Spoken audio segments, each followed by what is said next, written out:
যত মত তত পথ, টাকা মাটি মাটি টাকা, এগুলি সব শ্রীরামকৃষ্ণ পরমহংসদেবের বাণী। শ্রীরামকৃষ্ণকে আমরা ভালোবেসে ঠাকুর বলে ডাকি। জন্মগ্রহণ করেছিলেন হুগলি জেলার কামারপুকুরে। আজকে বেরিয়ে পড়েছি কামারপুকুর ও শ্রীমার জন্মস্থান বাঁকুড়া জেলায় অবস্থিত জয়রামবাটি ঘুরে দেখতে। এই শীতে পরিবারকে সাথে নিয়ে একদিনের ছুটিতে আপনারাও ঘুরে আসতে পারেন জয়রামবাটি ও কামারপুকুর।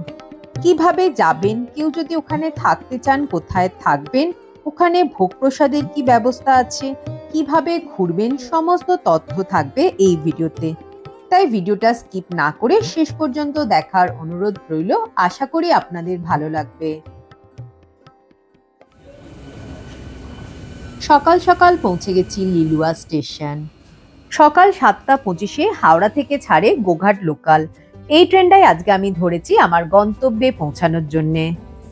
যদি দিনের দিনে জয়রামবাটি কামারপুকুর ঘুরে আসতে চান তাহলে 7:25 লোকালটা ধরতে পারলেই ভালো হবে। হাওড়া থেকে গোঘাট পৌঁছাতে এই লোকাল ট্রেনের সময় লাগে 2 ঘন্টা 35 মিনিট। যদিও আজকে ট্রেন প্রায় 30 মিনিট লেটে চলছে, 10:30 বেজে যাবে পৌঁছাতে। এছাড়া কলকাতা থেকে সরাসরি বাই রোড গাড়ি নিয়েও ঘুরে আসা যায় জয়রামবাটি ও কামারপুকুর।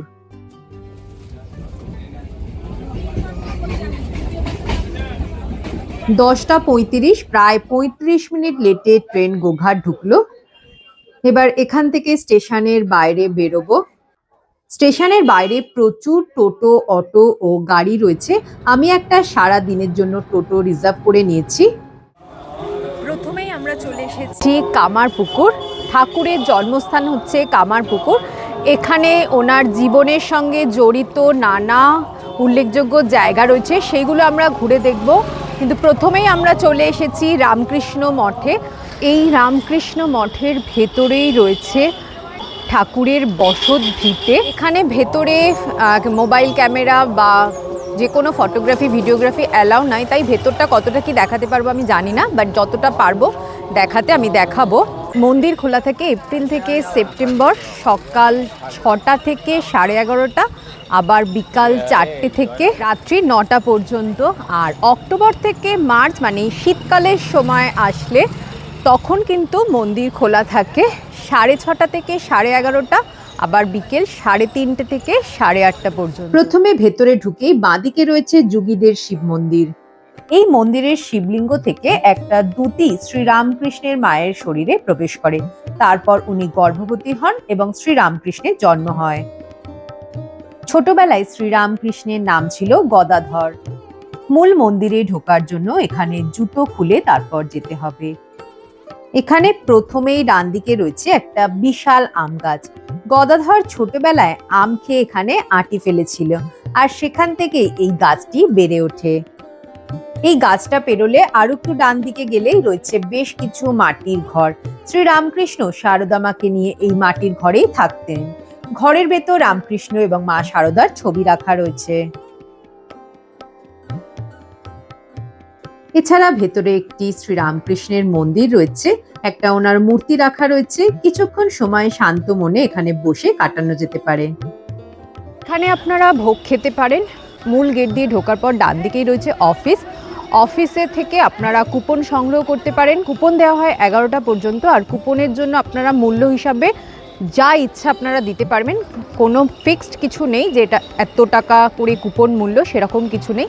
যা আপনাদের ইচ্ছা হবে সেটা আপনারা দিয়ে কুপন নিয়ে ভোগ খেতে পারবেন। আর ভোগ দেওয়া হয় 11:30 থেকে। ভোগ খাওয়ার জন্য এখন যাচ্ছি ভোগ কক্ষের সামনে। সামনে ওখানে ছেলেদের লাইন আর এখানে হচ্ছে মেয়েদের লাইন। বিশাল হল ঘরের মধ্যে বসে খাওয়ার ব্যবস্থা রয়েছে। একসঙ্গে প্রচুর লোক এখানে বসতে পারবে। কামারপুকুরে আমরা ভোগ খেয়ে নিলাম। ভোগেতে ছিল ভাত, একটা মিক্স সবজি দিয়ে ঝোল টাইপের শুক্তোর মতন, তারপর ছিল ডাল, বাঁধাকপির তরকারি, চাটনি, পায়েস আর সাদা বোঁদে। তো খাওয়ার পর নিজেদের থালা নিজেদের তুলে নিয়ে এসে বাইরে জায়গা রয়েছে সেখানে রাখতে হবে। এই রামকৃষ্ণ মঠের যে মূল গেটটা রয়েছে তার উল্টো দিকেই রয়েছে হালদার পুকুর। তো এই হচ্ছে হালদার পুকুর। তো এদিকে দুটো ঘাট রয়েছে, একটা হচ্ছে এই ঘাটটা যেটা আমরা এখন আছি, এটা হচ্ছে পুরুষদের জন্য ঘাট, আর ওদিকে হচ্ছে মহিলাদের জন্য স্নান করার ঘাট রয়েছে।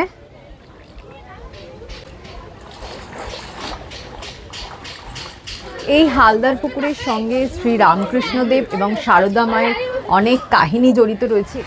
শ্রী রামকৃষ্ণদেব যতদিন কামারপুকুরে ছিলেন তিনি এই হালদার পুকুরেই স্নান করতেন, এবং তারপর মা শারদাও বিবাহ হয়ে আসার পর এখানে এই পুকুরেই স্নান করতেন। মা শারদা এই পুকুরটাকে ছোট গঙ্গা হিসাবে বলেছিলেন, যে দক্ষিণেশ্বরে রয়েছে বড় গঙ্গা আর এই হালদার পুকুর হচ্ছে ছোট গঙ্গা। এরপর টোটো করেই বেরিয়ে পড়লাম কামারপুকুরের সমস্ত দর্শনীয় স্থান ঘুরে দেখতে। সমস্ত জায়গার সম্বন্ধে ভালো করে জানার জন্য সাথে একজন লোকাল মহিলাকে গাইড হিসাবে নিয়ে নিলাম। রামকৃষ্ণর বাবার নাম ছিলেন ক্ষুদিরাম চট্টোপাধ্যায়। ক্ষুদিরামের বাড়ি ছিল এখান থেকে 6 মাইল দূর জেরে গ্রামে যোগে যাচ্ছিল রামানন্দ রায়। ক্ষুদিরামকে কোর্টে মিথ্যা মামলা সাক্ষী দিতে বলেছিলেন। ক্ষুদিরাম চট্টোপাধ্যায় বলেছিল আমি ব্রাহ্মণের ছেলে, মিথ্যা সাক্ষী দিয়ে বলি। তখন সেই রামানন্দ রায় বললো তোকে গ্রাম থেকে তাড়িয়ে। ক্ষুদিরাম চট্টোপাধ্যায় মিথ্যা মামলা সাক্ষী ভাবে মন্দির দেখা হয়েছে তো মঠের ভেতরটা, হ্যাঁ, রঘুবীর শীতলা আছে না, হ্যাঁ, ওই রঘুবীরকে মাথায় করে নিয়ে হাঁটতে হাঁটতে লাহাবাড়িতে। আচ্ছা, হ্যাঁ, সে ধর্মদাস লাহাকে বললো বন্ধু আমাকে একটু থাকতে জায়গা দেবেন। তখন লাহাবাবু বললো কেন না, আমাকে তাড়িয়ে দিয়েছিলাম কালী। তখন আমাদের লাহাবাবু থাকতে দেবে মঠের জায়গাটা মন্দিরের ভেতর। আচ্ছা আচ্ছা, লাহাদের পুরোনো লাহাদের ফ্যামিলি পাড়ায়। তারপরে ক্ষুদিরাম চট্টোপাধ্যায় গয়াতে ছিল, এমন সময় রামকৃষ্ণর মা ভেতরে একটা শিব মন্দির আছে কথা বলছিল, একটা জ্যোতি বেরিয়ে পেটে ঢুকে গেছিল। ওই শিবটা থেকে ঠাকুর গর্বে এলো। শিবটির নাম হচ্ছে যোগীদের। আমরা এখন চলে এসেছি নাট্য মন্দির। এদের বাড়িতে ঠাকুর নাটক করেছিল শিবরাত্রিতে। শিবরাত্রিতে যেই ছেলেটি শিবের পালা করতো অসুস্থ হয়ে গেছিল, কে শিবের পালা করবে না গদাই করবে। এখন গদাই শিব সেজে যাত্রা করতেছে। তৃতীয় ভাব সময় রামকৃষ্ণদেব শিব সেজে এখানে শিবরাত্রির দিন নাটক করছিলেন, সেই সময় ওনার তৃতীয় ভাব সমাধি হয়। এখানে একটা শ্রী রামকৃষ্ণের ছবি রয়েছে, তার সঙ্গে একটা শিবের মূর্তি রয়েছে। আর এই হচ্ছে সেই পাইন কুটির, সীতানাথ পাইনের বাড়ি। এখানে কিন্তু এখনো লোকজন থাকে, তাই ভেতরে যাওয়া যাবে না।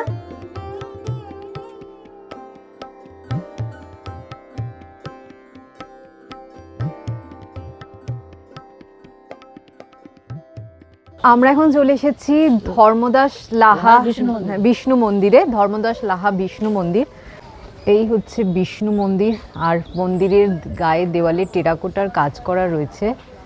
এই যে বিষ্ণু মন্দিরটা রয়েছে এটা দেখতে একতলা মনে হলেও এটা কিন্তু 3 তলা। ওপরে একটা ঘর আছে এবং নিচে একটা আন্ডারগ্রাউন্ড রয়েছে, যেটা কিন্তু মানে দেখা যায় না। আর এই যে দেখুন মন্দিরের ভেতরে ডান দিকে দরজা রয়েছে ওপরে যাওয়ার ঘর, আর বাঁদিকে একটা দরজা রয়েছে সেটা দিয়ে নিচের ঘরে যাওয়া যায়। সেই সময় যখন বর্গী আক্রমণ হতো তখন এই নিচের ঘরেই লাহাবাবুদের পরিবার লুকিয়ে থাকতেন। সেই শ্রী রামকৃষ্ণদেব পাঠশালা থেকে মানে পড়া থেকে পালিয়ে সেই মন্দিরে বসে মা কালীর মূর্তি আঁকতেন এবং ধ্যান করতেন। এখানে শ্রী রামকৃষ্ণদেবের জীবনের নানা গুরুত্বপূর্ণ ঘটনাকে এরকম মাটির পুতুল দিয়ে সাজিয়ে দেখানো রয়েছে। গদাধরের বিবাহ, লাহাবাড়ির গয়না ফেরত, লাহাবাবুদের গয়না ফেরত, রাসলীলা। তো বিষ্ণু মন্দিরের পাশেই রয়েছে লাহাবাবুদের দুর্গা মন্দির। এই দুর্গা মন্দিরে এখনো দুর্গাপুজো হয়।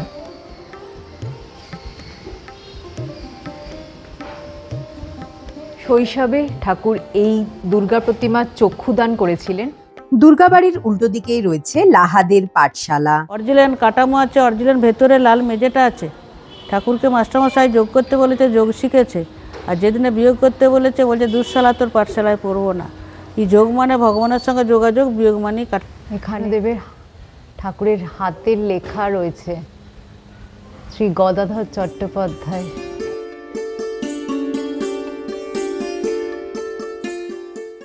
এই যে পাঠশালাটা দেখছেন এটা কিন্তু যে মানে কাঠামোটা রয়েছে একদম পুরনো কাঠামোতেই রয়েছে। যখন ঠাকুরের 5 বছর বয়স তখন এই পাঠশালাতেই উনি পড়তে আসেন। ওনাকে যখন অঙ্ক করতে দেওয়া হতো তখন উনি সেই সব ছেড়ে মন্দিরে চলে যেতেন, লাহাদের বিষ্ণু মন্দিরে গিয়ে মায়ের ছবি আঁকতেন এবং ওখানে ধ্যান করতেন। এখানে রয়েছে রাস মঞ্চ একদম পাঠশালার পাশে। এখানে কিন্তু প্রতি রাস পূর্ণিমায় রাস উৎসব পালন করা হয়। এরপর ঘুরে দেখে নিলাম শ্রীরামকৃষ্ণদেবের স্মৃতি বিজড়িত কালী মন্দির। আমার পেছনে হচ্ছে এই মন্দিরটা হচ্ছে গোপেশ্বর শিব মন্দির। যখন ঠাকুর নিজের ভাবাবেগে থাকতেন এবং গ্রামের লোকেরা তাকে পাগল ভাবতে শুরু করে, সেই সময় ঠাকুরের মা এসে এই মন্দিরে ধর্ণা দেয়। তারপর যখন ঠাকুর দক্ষিণেশ্বরে যান এবং সেই সময় ওখানে যাওয়ার পর ওনার যে ভাবদশা, উনি যে ভাবদশায় চলে গেছিলেন সেটা থেকে তার মুক্তি লাভ হয়। এই গোপেশ্বর শিব মন্দিরের পাশ দিয়ে এখান দিয়ে গেলে সামনে রয়েছে কামার পুকুর। আগেকার যুগে পুকুরটা কেটেছিল কামাররা, পুকুরের পাড়ে বাড়ি ছিল শুধু কামারদের। যেই থেকে রামকৃষ্ণর জন্ম হলো সে ধনী কামানের জন্য কামার পুকুর ধন্য হলো। আর এই কামার পুকুরের নাম অনুসারেই পুরো গ্রামটার নাম হয়েছে কামার পুকুর। তো আমরা এখন চলে এসেছি ধনী মাতা মন্দির। তো এই মন্দিরটা হচ্ছে ঠাকুরের ভিক্ষা মা ধনী মাতার স্মরণে। ফুলের বাচ্চাটা আমাদের ঠাকুর, ঠাকুরের জন্ম ঢেকিশালে যেটা মেন মন্দির, এটা অরিজিনাল ছবি। ঠাকুরের জন্ম ঢেকিশালে যেটা মঠের ভেতরে মন্দির, ঢেকিশালের জন্ম হয়ে উনুনে গড়িয়ে ছাই মাখছিল। ঠাকুরের মা চন্দ্রমণি অসুস্থ ছিল, এই ধনী মা উনুন থেকে তুলে এনে করে পিঠে করে মানুষ করেছিল। ধনী মাতা নিঃসন্তান ছিলেন, ঠাকুরকে নিজের সন্তান স্নেহে বড় করেছিলেন, তাই ওনার থেকেই ঠাকুর প্রথম ভিক্ষা নিয়েছিলেন। এখন আমরা চলে এসেছি চিনু শাঁখারির বাড়ি। এই চিনু শাঁখারি রামকৃষ্ণের অবতারকে প্রথম চিনতে পেরেছিলেন। এখানেই প্রথম শারদা মাকে শাঁখা পরানো হয়েছিল। তো এখন এটা বিদ্যা মন্দির হিসাবে ব্যবহার করা হয়। রামকৃষ্ণ মঠ থেকে কিছুটা এগিয়ে আসলেই রয়েছে লাহা বাজার। এই বাজারেই রয়েছে আদি রামকৃষ্ণ মিষ্টান্ন ভাণ্ডার। এখানে পাওয়া যায় সাদা বোঁদে। কামার পুকুরের জনপ্রিয় হচ্ছে সাদা বোঁদে। কত করে? 140 টাকা। ঠাকুরের খুব পছন্দের ছিল এই সাদা বোঁদে, তো আমিও নিয়ে নিলাম বাড়ির জন্য। এখানে রয়েছে পার্কিংয়েরও ব্যবস্থা, আপনারা যারা গাড়ি নিয়ে আসবেন তাদের কিন্তু কোনো অসুবিধা নেই। কামারপুকুরে যদি কেউ থাকতে চান এখানে বেশ কিছু লজ রয়েছে যার ভাড়া মোটামুটি 600 টাকা থেকে শুরু।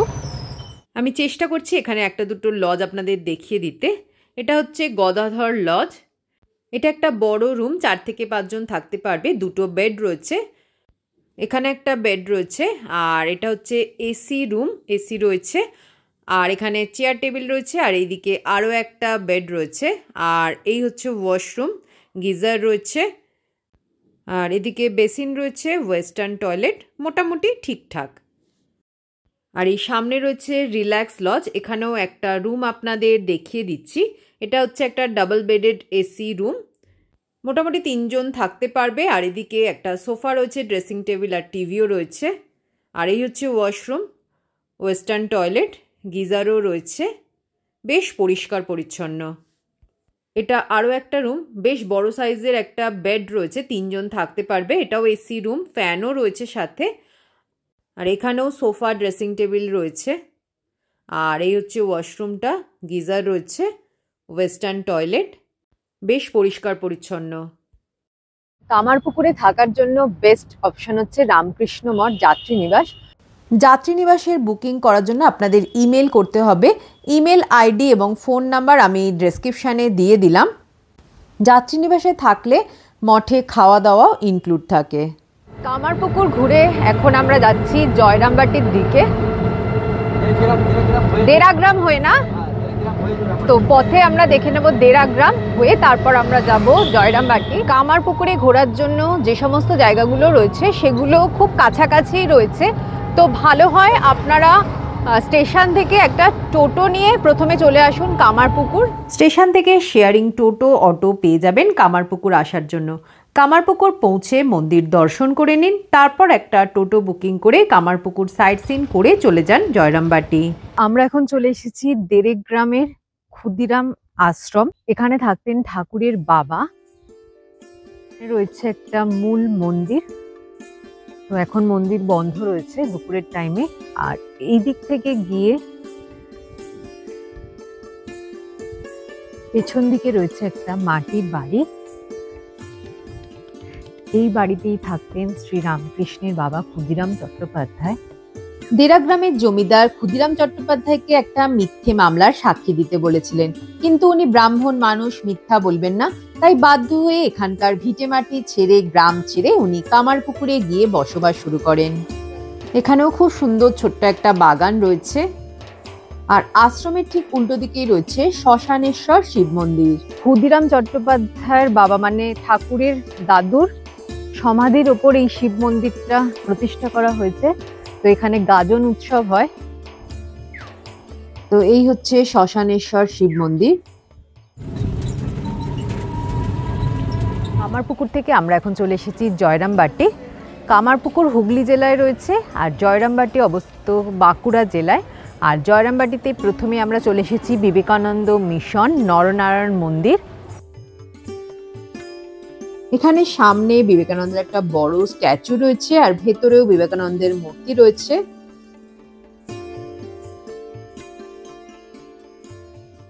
আমরা এখন চলে এসেছি জয়রামবাটি মাতৃ মন্দিরে। তো মন্দির এখন বন্ধ রয়েছে, 3:30টার সময় খুলবে, 11:30টায় বন্ধ হয়ে গেছে।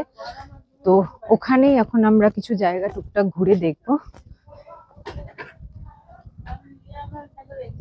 প্রথমে আমরা যাচ্ছি সিংহবাহিনী মন্দির দেখতে।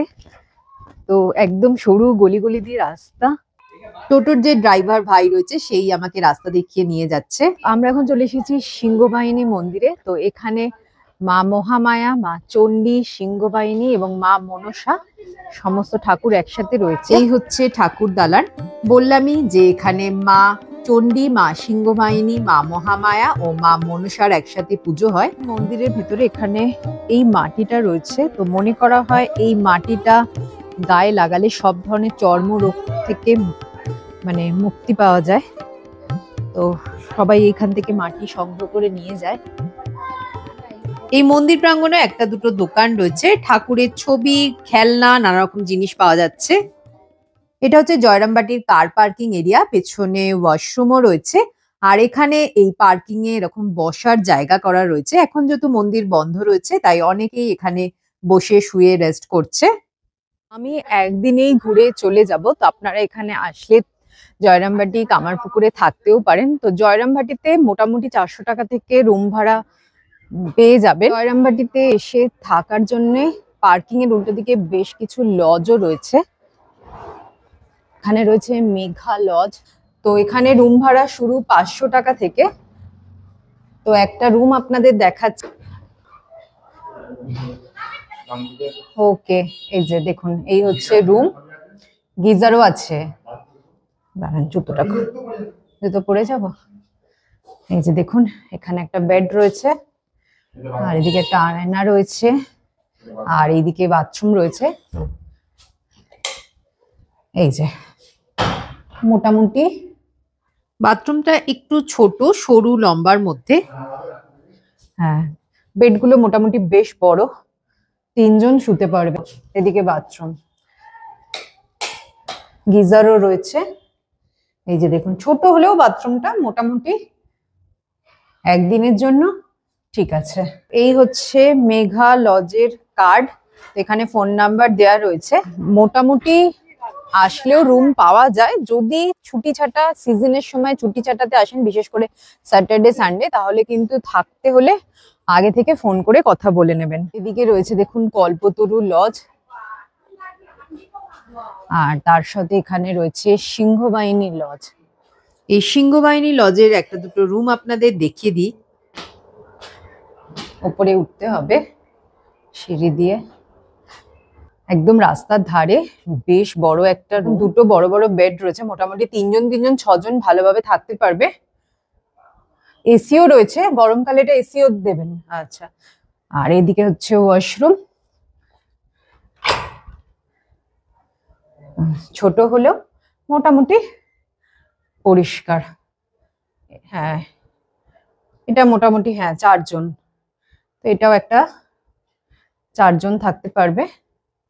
দুটো জানলা রয়েছে, এসিও রয়েছে। সাথে এখানে একটা ছোট্ট আয়না রয়েছে আর এদিকে রয়েছে ওয়াশরুম, গিজারও আছে। আচ্ছা গিজারও রয়েছে। এটার বাথরুমটা একটু বড় ওটার থেকে, আর এটাতে গিজারও রয়েছে। সবেতেই কি গিজার রয়েছে? সব রুমে নেই। আচ্ছা এই রুমটাতে গিজার রয়েছে। এই রুমটার ভাড়া হচ্ছে 1000 টাকা আর এটা হচ্ছে 1500 টাকা নন এসি। এসি নিলে তাহলে এটার ভাড়া পড়বে 2000 টাকা আর এটার 1500 টাকা। এটা হচ্ছে ডাবল বেডরুম। এই হচ্ছে রুম, এটাও একদম রাস্তার ধারে, 3টে বড় বড় জানলা রয়েছে। এদিকে একটা চেয়ার, একটা টি টেবিল রয়েছে।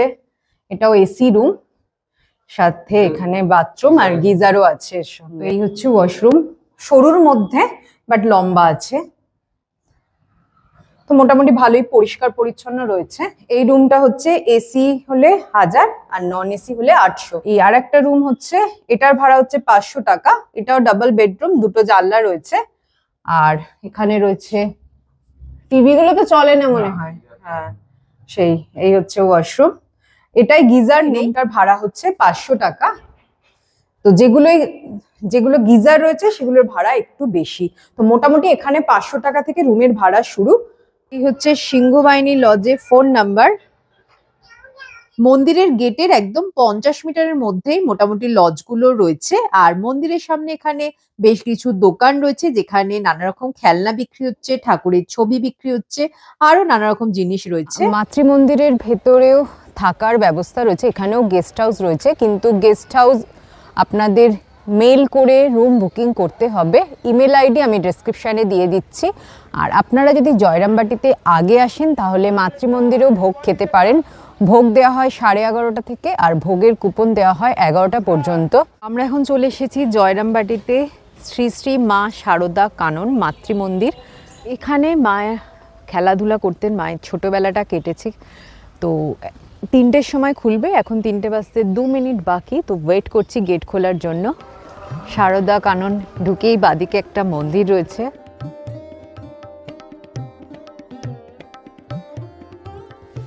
এটা হচ্ছে শিব মন্দির। মন্দির থেকে বেরিয়ে বাদিকে রয়েছে মায়ের স্নানের ঘাট, মায়ের গঙ্গা ঘাট, যেখানে উনি স্নান করতেন। এই হচ্ছে মায়ের গঙ্গা ঘাট, এখানে উনি স্নান করতেন। খুব সুন্দর গাছপালায় ঘেরা, প্রচুর ফুল গাছ রয়েছে এখানে। এখানে রয়েছে দুটো মন্দির মতো করা রয়েছে, এটা হচ্ছে শারদা মায়ের মাতা পিতার সমাধি।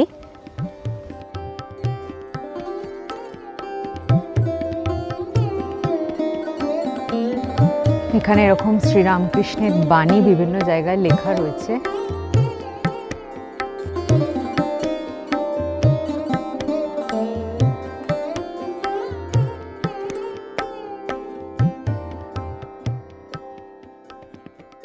এই শারদা কাননের ভেতরেই একদম শেষের দিকে পেছন দিকে গিয়ে রয়েছে শ্রী মা শারদা প্রদর্শনী। এখানে মায়ের জীবনের নানা উল্লেখযোগ্য ঘটনা ছবির মাধ্যমে এখানে দেখানো রয়েছে এবং ঘটনাগুলোর বিবরণও নিচে লেখা রয়েছে। শারদা কানন ঘুরে আবারও ফিরে এলাম মাতৃ মন্দিরে। মূল গেটে ঢোকার আগে ডান দিকে রয়েছে শ্রী শ্রী মায়ের নতুন বাড়ি। 1915 সাল থেকে ওনার মৃত্যু পর্যন্ত যখনই উনি জয়রামবাটিতে আসতেন এই বাড়িতেই থাকতেন। এটা হচ্ছে নতুন বাড়ির পেছন দিকটা। মায়ের নতুন বাড়ি দেখে এবার মাতৃ মন্দিরের ভেতরে চলে এলাম। ভেতরে রয়েছে মায়ের একটা বড় মন্দির। মন্দিরের ভেতরে শারদা মায়ের একটা বড় মূর্তি রয়েছে আর একটা ঘরে রয়েছে মায়ের ব্যবহৃত খাট আর চরণ পাদুকা। মাতৃ মন্দিরের ভেতরেই মায়ের পুরাতন বাসগৃহ রয়েছে। 1853 থেকে 1872 সাল পর্যন্ত মা এই বাড়িতেই থাকতেন। এটা হচ্ছে মাতৃ মন্দিরের অফিস ঘর আর এই অফিস ঘরের সামনেই রয়েছে বিবেকানন্দের একটা মূর্তি। মাতৃ মন্দিরের ধারেই রয়েছে মায়ের স্মৃতি বিজড়িত পুণ্য পুকুর। মাতৃ মন্দির দেখে এবার আমরা ফিরে যাচ্ছি গোঘাট স্টেশন। এবার আপনাদের একটু জানিয়ে দিই যে এই যে টোটোটা আমি সারাদিনের জন্য বুক করেছিলাম আমাকে আবার গোঘাট স্টেশনে ড্রপ করে দেবে, এর জন্য আমার ভাড়া লেগেছে 800 টাকা। চলে এলাম গোঘাট স্টেশনে। তো এখান থেকে 5টা 5-এর লোকাল ধরবো, যেটা তারকেশ্বর লোকাল। তো এটা তারকেশ্বর যাব, তারপর এটাই আবার হাওড়া পর্যন্ত যাবে, চেঞ্জ করার দরকার পড়ে না, কিন্তু এখানে লেখা থাকে এটা তারকেশ্বর লোকাল। তো ওই তারকেশ্বর লোকালেই আমি উঠে ফিরবো। ট্রেন যেহেতু গোঘাট স্টেশন থেকেই ছাড়ে, তাই একদম ফাঁকা ট্রেন, সিট পেতে কোনো সমস্যাই হয়নি। এবার ফেরার পালা। আজকের ভিডিওটা এখানেই শেষ করছি, দেখা হবে খুব শীঘ্রই। সকলে ভালো থাকবেন, টাটা।